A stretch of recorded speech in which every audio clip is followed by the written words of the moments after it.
Okay, magandang umaga sa ating lahat. Ako si Alron Janam Lubanga. Ito ang aking daily devotion para sa araw na ito. Ito po yung nakabati po sa video series ni Pastor Russell Ocampo na 365 daily devotion. At ang paksa na tatalakayin natin para sa araw na ito ay Vision Builds the Future. Ang scripture ay Nehemiah chapter 1 verse 3. They said to me, those who survived the exile and back in the province are in great trouble and disgrace. The wall of Jerusalem is broken down and its gates have been burned with fire. So, tingnan muna natin ang tatlong katuturan natin, no? Una, vision is born from problems. So, pag nakakita tayo ng problema bilang mananampalataya o kahit regular na tao, dapat yung nakita natin ay how can I solve that problem? Paano natin itong ayusin, no?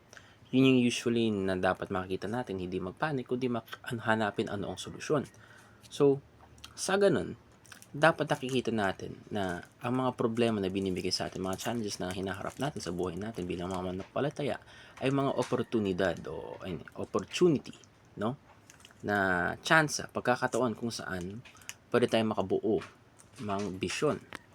makabuo ng vision at sa ganun makikita natin ano ang gustong ipakita ng Panginoon sa atin.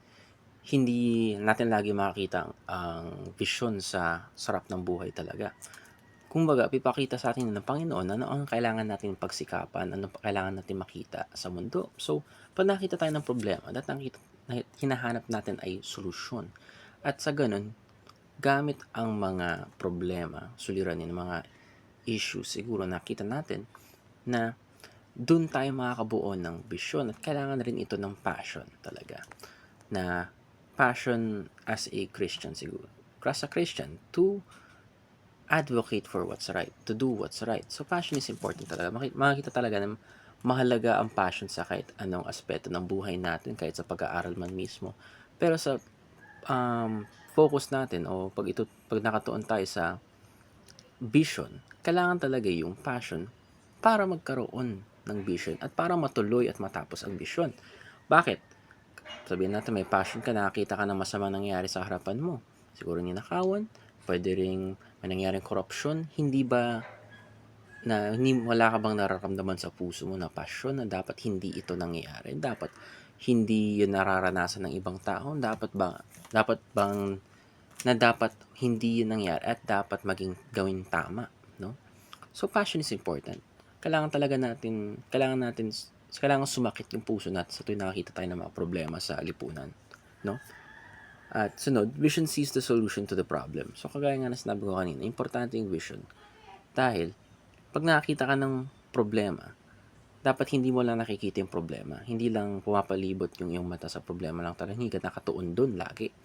Kundi nakapokus ka rin o nakikita mo rin na sa tuwing may problema, mayroon ding solusyon. So, dapat nakikita mo ang dalawa, problema at solusyon. At bilang mga lider o mga namumuno at sa gaya ng sabi ni Pastor Russell Ocampo, lahat ng tao ay namumuno, lahat ng tao ay leader sa iba't ibang degree, no? Ng pagiging leader. So, leader ng pamilya, leader ng grupo, leader ng lipunan, leader ng mayor, police. Kung may otoridad ka, madalas you are a leader. So, no? At importante sa leader, makakita ng solusyon sa mga problema.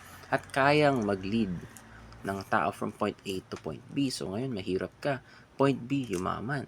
Point A, nahihirapan ka mag-aral o nahihirapan yung anak mo mag-aral siguro. Point B, kailangan niya makapagtapos. So, dapat may nakikita ang vision sa mga problema na nararanasan mo. Parang ako, siguro isa sa mga example ko, nahihirapan na magsalita ng Filipino, point A at point B, sana maging dalubhasa, mahasa pa lalo at maging sa huli, maging professional. At hindi lang isang professional, kundi isang mahusay na professional. Sunod, vision rallies people to a common goal. So, importante, mapapansin natin ang isang importanteng bagay sa vision ay dapat hindi lang ito nakakaakit, kundi nakakasama ka ng mga tao dito sa vision na to, sa pagbabago na ito, no? So, hindi nangyayari ang vision na mag-isa.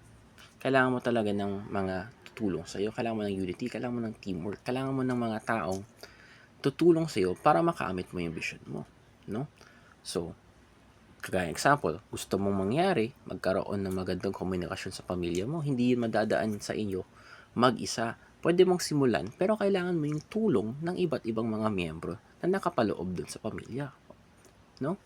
At gano'n din dapat sa lipunan na napansin natin bilang mga mananampalataya na vision, na 'pag nakita tayo na vision na may maayos yung korapsyon, maayos yung paggamit, wala ng magnanakaw, mga gano'n.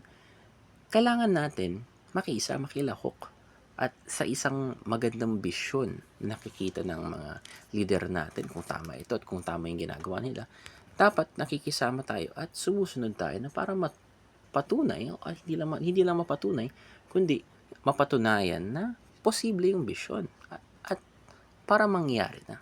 So yun lamang, salamat sa pakikinig at mabuhay.